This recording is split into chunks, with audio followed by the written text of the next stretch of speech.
Hey guys, this is Dardamos with Dardamos Dominions. I'm back here with a bunch of co-hosts. Say hi, Gazlov. How's it going? RCK, how you been doing? Good. Toolbox, thanks for joining again. Hey, man. And Zan, hopefully we'll have you for more than 6 seconds this time. Hopefully, I guess. Now, in the previous video, we talked about some of the outlying nations that seemed unusual. During the break, we even were talking about Phaeacia. Then we moved into the thrones and the mods, and now we're going to move on to the starting locations. Now, if you can see in the background, there is the full map, and then I kind of zoomed in a little bit on the starting locations for the nation that's in the lower right-hand corner. We have the players up top, and Kirby won this time instead of playing as...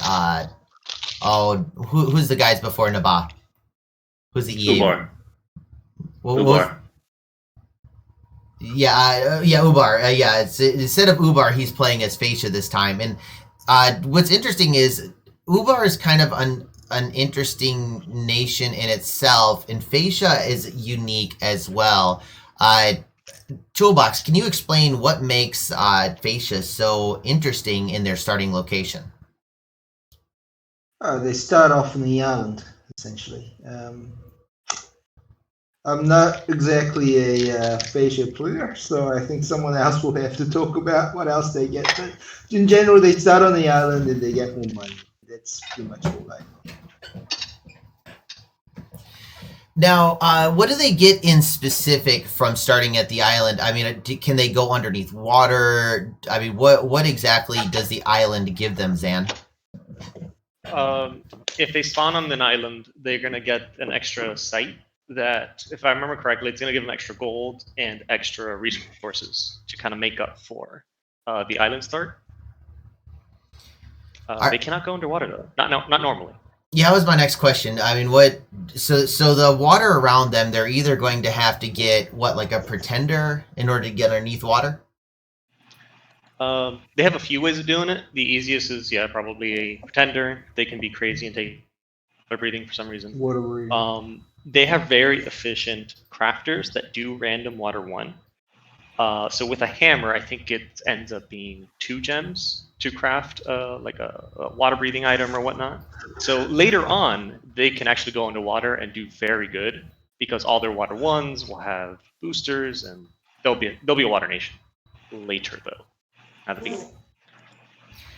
What is the general strategy without going too much in depth? Gazlov, how well do you know? Because I know that they do have air magic, correct? Yeah, I don't know them that well, but I imagine they raid very well.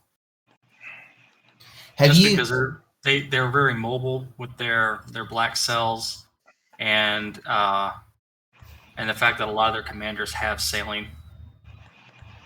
Though I think they might have trouble getting their size 3 guys around on some of their commanders. Yeah, max size 2 sailing for their little guys. So they have to use the Colossi Storm Captains if they want to get their Sacreds around. Okay, so what you're talking about is in one of their commanders, they have this right here, which is sailing size. It's sailing size 2. However, when we go into it, you said it's their sacreds, right? Your stream is off, by the way. I can't see anything. Oh, is it streams off? Okay, yeah. Give me just a second. Is that better? I'm wrapping up a game with them right now. Any specific questions? Okay. And then this is their sacred, which has a size 3. Can you guys see that? Yeah, I can't see the stream either. Okay. Okay. Oh yeah, I can see you guys messaging me. Okay, so what do they normally use their sacreds when they're playing? I would think so. They seem pretty good. I don't see anything wrong with they got good protection plus hit points, decent morale, decent defense skill. Like I would use these sacreds. They're really high in resource cost though, so that might be a limiter. Yeah, they come with magic weapons though. Not too bad. In my game, I went with a defense +4+. So now you have a very hard-hitting magic weapon, extremely good stats unit that has defense 20 like an elf, but he's actually wearing armor. Yeah, these guys are amazing. Worth every penny. So I'm gonna be curious if because I know that like Kirby does like his scales a whole lot. At least he did with Ubar, and so it might be really interesting to see what he does with this nation. Now, starting location wise, he starts near some big names. He starts next to Pangea. He starts next to Mictlan, and then Asphodels in the distance. Would you allow a Phaeacia to have their entire shore, or would you fight for it? Like, what's your thoughts on giving Phaeacia their quote unquote border? Because that is a lot of there's a lot of shore nations or shore provinces. What's your thought on that, RCK? Honestly, I believe that Kirby's going to get away with having it. I don't feel like Mictlan's going to be able to rush him off of it. Even if he does, he'll push it off. Because in MA, Mictlan's going to get the less liked Sacred as the recruit anywhere. Han might be able to, but I feel like he could rush up to Conjuration 5 and start producing elementals, full-size elementals. I don't know if that would be his first research target. I've never played Phaeacia. Who also did you say was around that area? Well, interestingly enough, and I'm gonna kind of segue into that eventually, but toolboxes with Pangea. So if you see, Pangea's on the south and Mictlan's on the east, and then Asphodel's in the corner over there. Asphodel might be interested since I don't know. They might be, but I think Asphodel's going to have enough problems on their own, being a pop kill nation, and people are probably going to want to get rid of them. Toolbox. When it comes to Phaeacia, how scared are you of them, knowing that your cap circle is on the shore? Oh man, I didn't want to stop next to the sea. I don't want to make that decision right now. God, I didn't want to stop next to the sea at all. It's just going to be so annoying. Well, if you look at the sea is kind of everywhere, and it's one of the things I don't usually like maps like this. I normally don't where you've got two separate sets of water. But I felt so bad for Kirby. I didn't want to put him in the lake with Relay. I wasn't gonna do that to the poor guy. Wait, he got his own moat?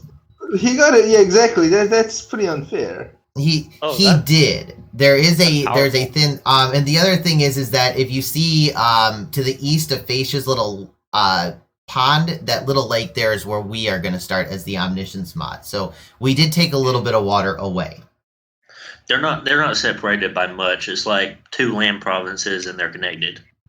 I know you can't see that on the map right here, but they're still very close together. So I assume they'll be coming in contact with each other very soon.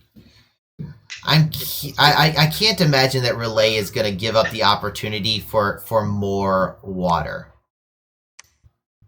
I don't think they're going to have a say in that matter. What do you mean by that? If Relay has to go over land to get in there, right? Yeah. Yeah, that's not happening. Relay's going to show up on land with a bunch of Meteorite Guard, which are super heavy infantry that move at the speed of smell, and a big Astral Communion. And Phaeacia's going to show up, cast Anti-Magic, and 20 Air Element. That's it. That's the end of the fight. Now I'm bringing in this right here is the this is the mixture between the two. If you see, this is the going from Relay's Lake, which is in the upper left-hand corner, down to Phaeacia's Lake in the bottom right. So there's only a 2 province, but one of them is a throne, and so I mean, if it's a level 3 or if it's a boosted level 2, then I mean it's going to be 3 provinces to get there. But all that to say, you know, there's a lot of shore on this map, and there's a lot of raiding potential. And we were talking last time, Gaslov, you were saying how somebody can stay in the lake the whole time and not have to really worry. How do you feel about Phaeacia with that same sentiment? Does that still apply to Phaeacia? Sorry. Phaeacia, it sort of does, but not as much. Because the thing is, you can still take away Phaeacia's land, like all of it, just not their capital. And if you're down to your capital, you really can be annoying, but that's about it. Like you're kind of out of the game. Whereas a true water nation, it's just so hard to get down in there. They can have their entire economic base under the water and be just fine. They can still have a lot of mages and research and take you out in the late game. Okay, let's move on to one of the more exciting picks, in my opinion, which is Sakine's Satis. I kind of wish he was here to give his opinion on it. But yeah, we've got Satis starting location, starting near Arimor. How much of a problem is this, RCK? I would be very worried because I feel like that's going to be Novelle's first target. Why do you say that? Skeletons are poison resistant. I think, what does MA Satis have? Holy 3? Recruitable Holy 3? I can't. Let me look that up right now. Actually, I actually don't know. I don't think They so. do. They do. They do. Yeah, they do. Yeah. They're going to help, but I don't think it's going to help that much against Blood Vengeance. Oh boy. Oh god. Yeah, and he gets a little bit of death income as Satis, so that's going to be Just more of an incentive. Ah! Sorry. I think Sakine's going to have his hands full on this one. The Lizard Kings are a 2-turn recruit in order to get, and I'm not sure if I'd rather have, one of these guys or 4 of the little guys. Now, personally, I think that Sakine is going to need to put something on his bless that will counteract, and I know that he's done the solar weapons before, and I'm kind of hoping that I want to see solar weapons work, because I've never seen it work before. Well, the Kings have higher magic resistance, 18 versus 16. True. So that's probably what you're going to want against Blood Vengeance Lictors. Satis also has very easy access to astral magic, so they will have anti-magic on them. Oh, And at the same time, they do have death magic available, so there is a handful of death spells that are really good against skeletons and lictors. Dust to dust, stuff like that.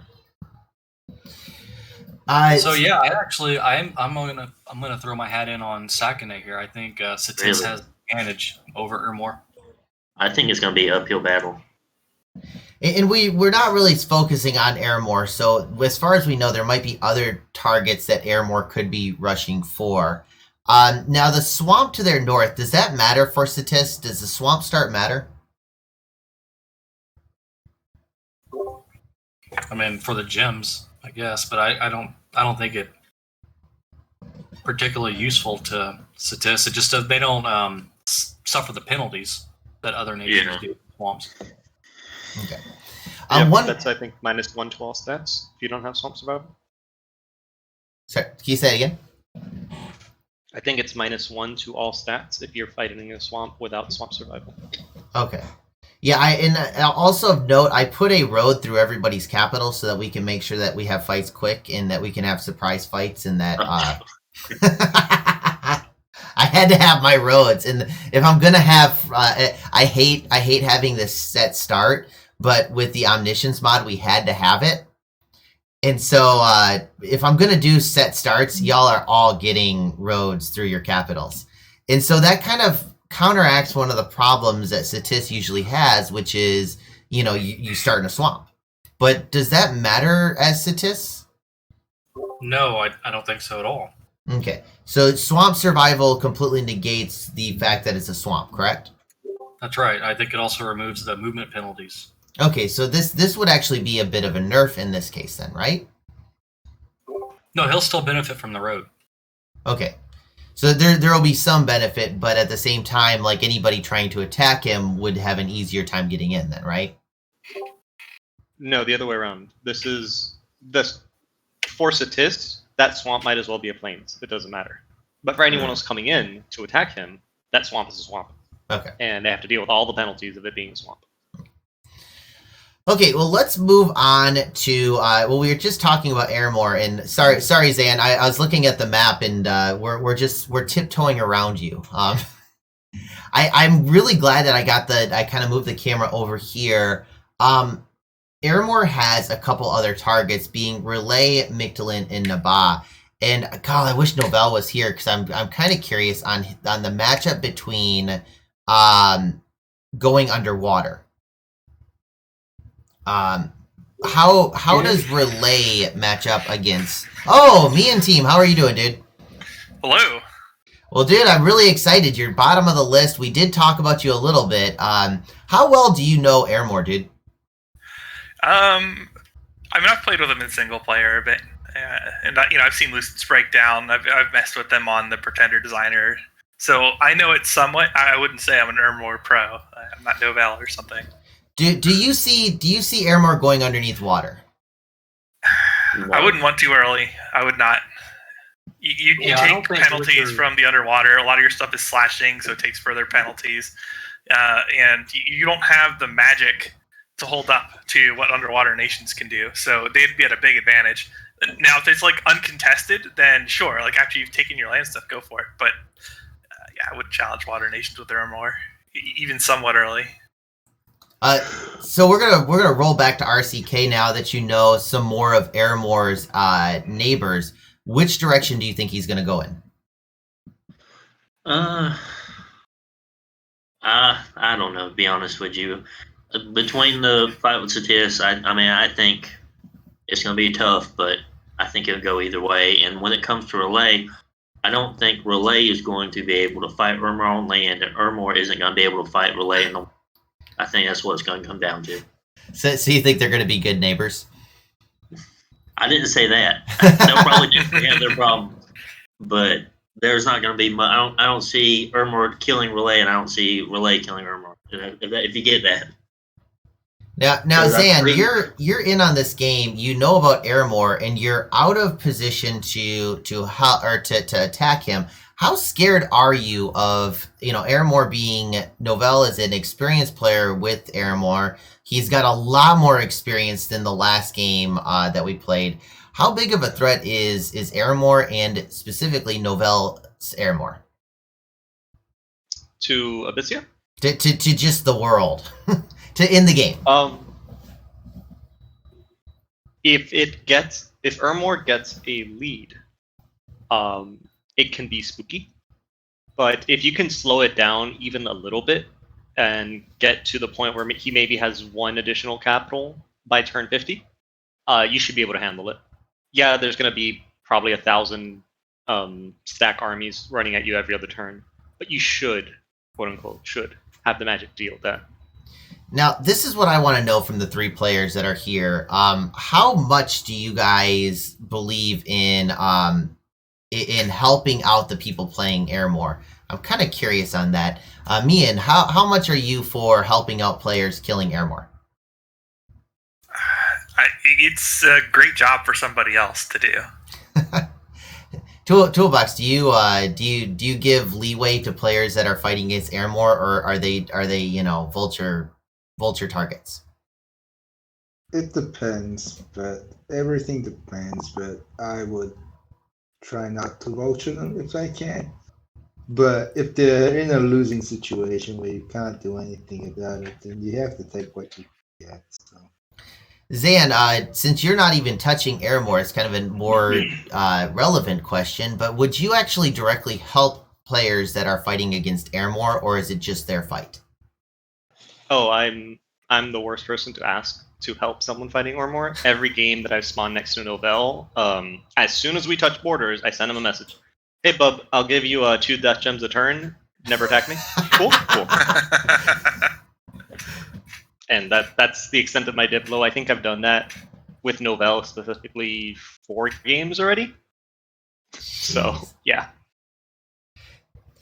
Okay. Oh, please don't tell me I'm near Arimor. I don't want to deal with that. Although I guess it would bother me less than most.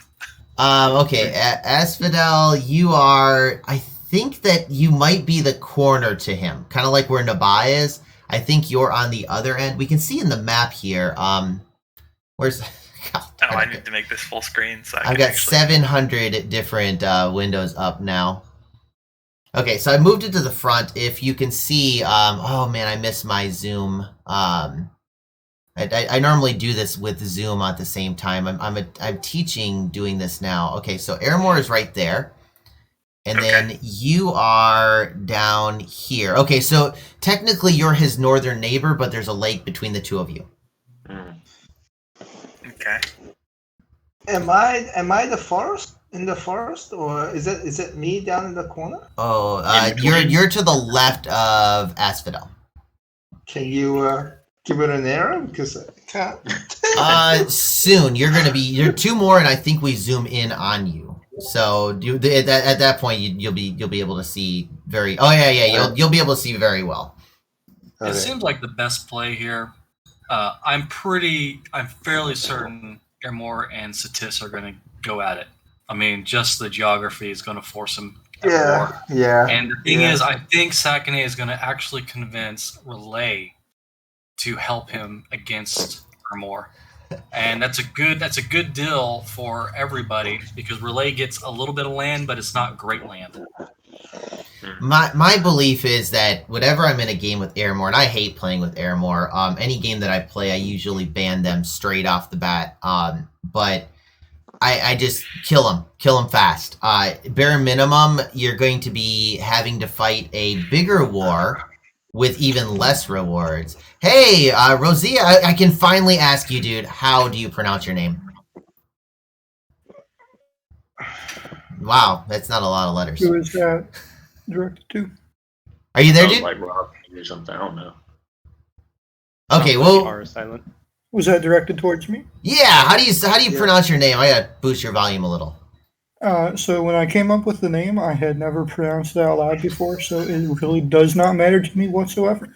Okay, I'm just gonna pretend that V doesn't exist, and I'm just gonna call you Rosia. Is that okay?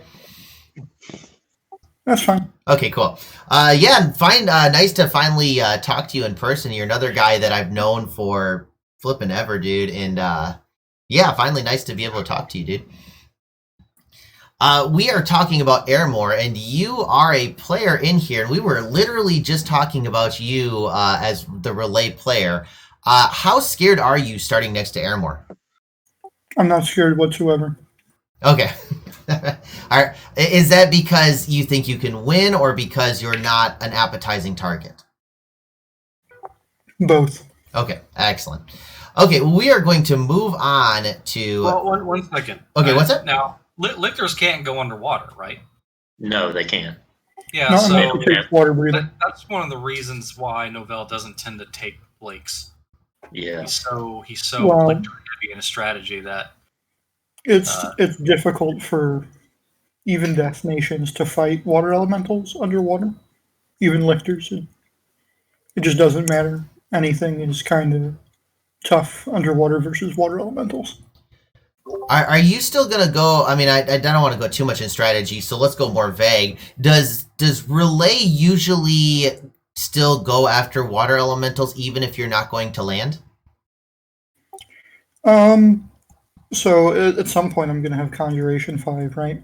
If I know that somebody is looking to fight me underwater, I'm fairly confident that I can, especially since lictors can't go underwater, I'm not sure how he would be able to reasonably fight me early underwater that troops and mages couldn't just deal with. Another thing that's really interesting is that if you can get your... you can assassinate his H3s, and I know he loves his H3s.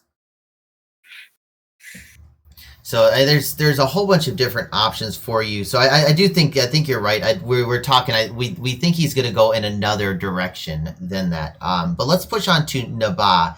which is an interesting nation in that I've done a national overview with it with the expansion, and I love the expansion, but I'm not sure about their mid-game. They're starting next to Asphodel, Abyssia, Mictlan is what we can see. They have the Relaine to their north and Phaeacia to their east, but I don't think that they're not close enough to the water. How do you feel about this starting location, Gazlov? So, which nation are It's we? Naba. It's in the bottom right-hand corner. I can make it less pretty if you want to be able to read it. Okay, and the picture on the top left is the starting location. Yeah, okay. they're the desert. I get it now. I don't see any. There are a lot of rivers, but it looks like I guess you can cross them all. It seems to be pretty average start. Like, it's not spectacular, and it's certainly not terrible. He's got good forests next to him, so he's got resources. Access to farms. The thrones are kind of far from him because he does have to cross one of those lakes to get to his third throne. What's interesting is that I don't know if it was purposeful or not, but there were 3 deserts that spawned next to him. Does anybody know if Naba gets anything for deserts? I think it allows him to do a national summon, but I'd have to look it up. They do have national summons in the desert. What exactly are those, Rosie? Are they important? Do they matter at all? I believe the only one that is desert specific, and I can look this up real quick, is the ghoul. He gets a demon ghoul in the desert. And what exactly is it? Is it of use? Is it? I mean, like with Hinnom, their national summons of the. Oh, help me out. What is the Hinnom national summon in the desert? The Sayers. The Sayers. Yeah. Those things are super important and they're super awesome. Naba with their summon, how important is it? Is it something to build an entire? So there are 2. Well, he has actually, I believe, 4 waste summons. So more than just the one that I thought, but I can briefly go over the 2 main ones, which are the blood summons. Okay, I can put them on the screen, dude. So I don't know which ones they are though. Is that good, or do you need some other ones? So the Feast for Ghouls and the Summon Gula are the 2 blood summons. Of the 2, the more important one is the Gula, and the reason that they're important is because Gulas are Blood 1, Death 1 mages with 50% regeneration and a dowsing bonus, which means that they're good blood hunters. You can put them into communions, and they basically can do like lightweight turbo communions, and they can summon more of themselves. So they're really efficient blood summons. And then the ghouls are okay demons, I suppose. They're stealthy, but the main issue is that they have very low protection, and they're not sacred or anything, so they're not outstanding. Okay. And they're regen 50, aren't they? That's pretty decent for turbos. Yeah, but they only have 15 HP, so that's going to be, 7 HP around? Yeah, which is solid, but it's not like, Scratty with double regen on them.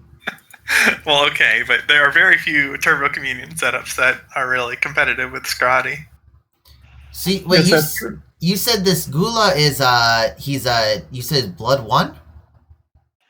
Death Blood 1, Death 1. Death 1, Blood 1 with a dowsing rod bonus. So you only need to take they blood hunters, blood 2s. So you only need to take Blood 1 on your pretender in order to break into blood. Technically true, but you'd probably want at least 3 if you're going to be blood hunting with your pretender. Okay, yeah, I guess to get to that 31 would take a while with a Death 1 or with a Blood 1. So. Well, also that lets you forge the boosters. That lets you do some of the bigger blood spells later. It's really interesting, and I think that the location. So he's going to have 3 different locations in order to summon them, so he could keep his blood hunters and summon in the same wasteland. But wastelands aren't very good for blood hunting, right? Right. Yeah, you wouldn't really blood hunt those. Does that affect your capital population? No. Okay. Now, beyond that, Naba, and I want to talk specifically to Abyss. Hey, Zan, you're finally on a map.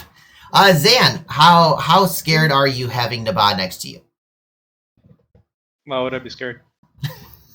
That's my question. Are you scared, or is it somebody you team up with, or how is this border for you?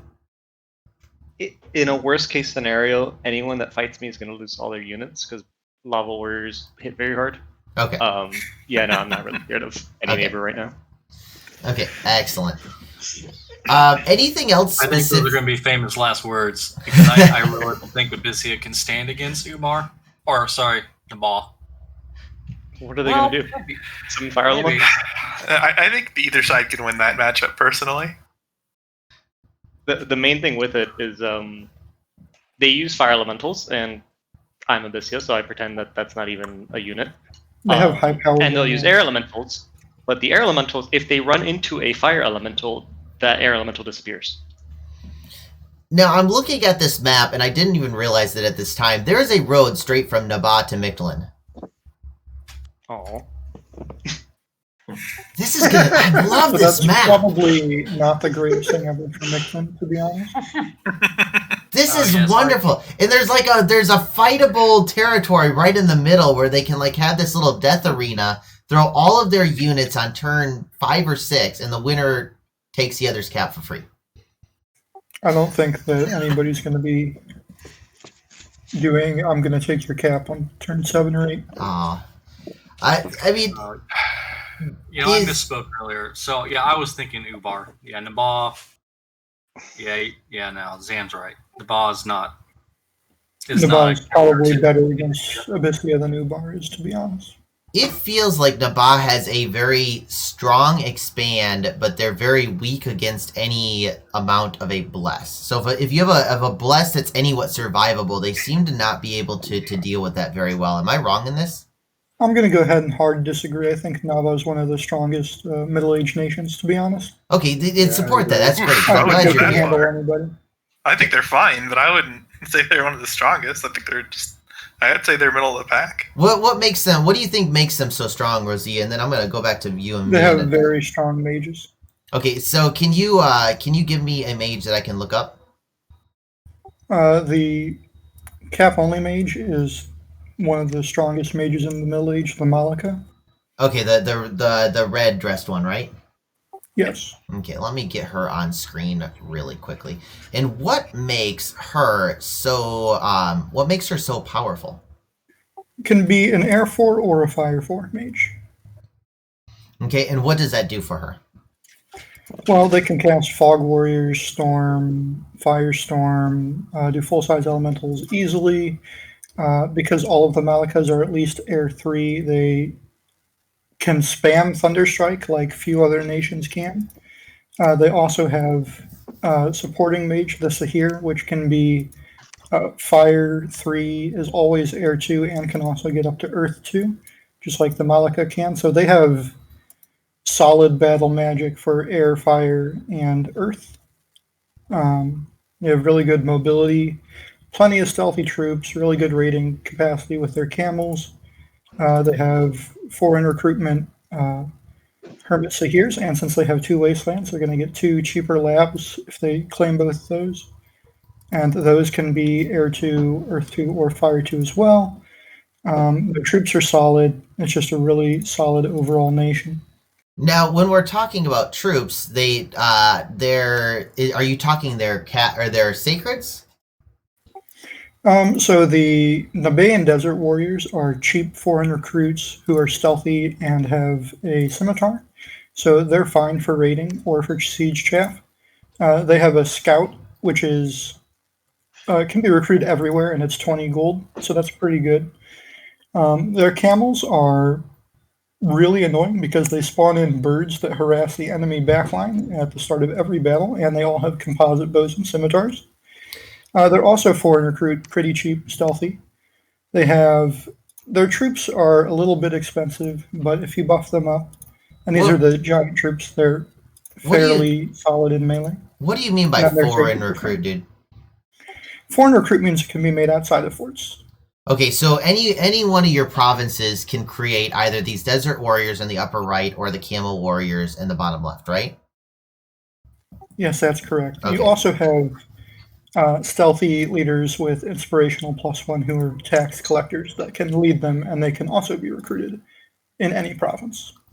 Mian, now what makes you think that they're a weaker nation, or that they're not as strong as what Rosia is saying? I just think it would take them a while to get access to some of the magic paths compared to some of the other nations. And if you have elemental resistances and good troops, you can give them trouble for a bit.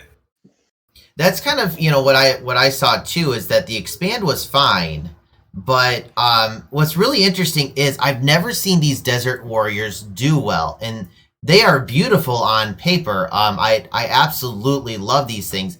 But for some reason, they don't. I can't get them to work, and I don't exactly know why. They need buffs. If you do get buffs on them, their gold cost is very nice because you can then make a lot of them, and they become very effective. Gazlov, can you give me an idea as to what's going wrong with these Nubian desert warriors? Well, just to talk about the previous matchup a little bit. Okay. Do you think he went heat 3, considering his nation prefers heat scale 2? Who's that? Naba. I haven't seen his. I think he did send me his bill, but I can't remember. We don't want to talk about it, but let's say. But I would not. I would assume he does, dude. I absolutely would assume it. Yeah. So, that really helps Phaeacia. Let's pretend in a world where they're fighting each other. What does Naba bring to the table turn 9 to 12 that can resist Abyssea's Sacreds? Giants with heat resistance. So you're saying the Sacreds, right? But the heat resistance isn't what's going to... The fire is not what's going to kill you. It's going to be the mace to the face that kills you. And I think that does... I think you got a good point, is that, he's going to need to take a bless. Is that what do you think a bless would save him? They really don't want to, though, if they can help it. Yeah, that's I think he's gonna have to. I think he's gonna have to juggle that. He needs a bless, but you don't want a bless. Who? Naba. I don't think that if we have the Abyssian troops versus the Jan Guards without a good bless, I think the Jan Guards are gonna lose. I think the Jan Guards are screamed.